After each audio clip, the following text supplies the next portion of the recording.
I'm encouraged by these engagements.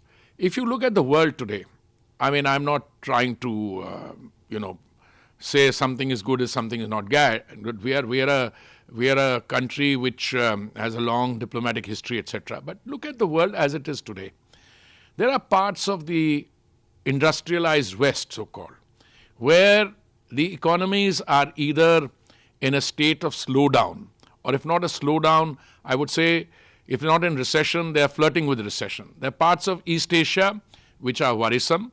There is one economy which is a very large economy. It's a $19 trillion economy which has issues. The consumption of energy and is not increasing there. There are other sectors which are somewhat problematic.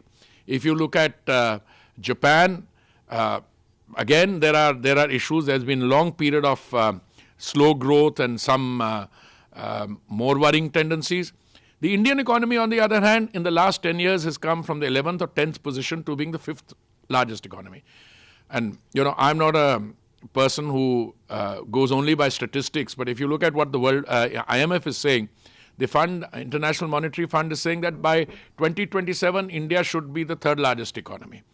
There are others which say that may not be 2027, slightly later. But the trajectory is very clear. If you're going at 7% plus on a $4 trillion base, you're going to grow.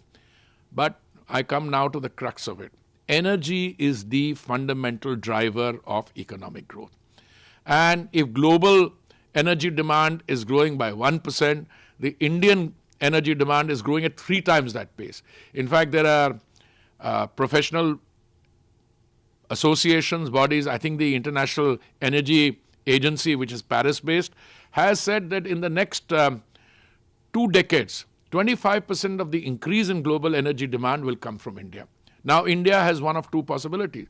We have to raise our own E&P, but in spite of the efforts we are making now, and some of the neglect in the past has been of a criminal nature, we just let our eyes off it. But the efforts we are making now will also take a little time in terms of gestation to yield results. And I think we are getting there. And today, therefore, in spite of the fact that for gas we are almost 50% dependent on imports, for crude oil it's much higher. But please also bear in mind that we have a daily consumption of 5.4 million barrels of crude a day. When I've mentioned these figures to my friends outside India, that 7 million people go to the petrol pump every day or to the retail points to fill up. 2-wheelers, 3-wheelers. So the energy demand is going up. Now, what will happen in this? Delhi Metro, which is an urban transport provider, on August 20th had a daily ridership of 7.7 million. I'm just giving you some statistics which show how much of energy we need. And we are being able to make that transition to green energy. In spite of some dependence, which will continue for a while, the way I look at it, India today, for energy issues, is a live happening place. That explains whatever outreach we do in Gastech or elsewhere, or the road shows we have, our individual companies have.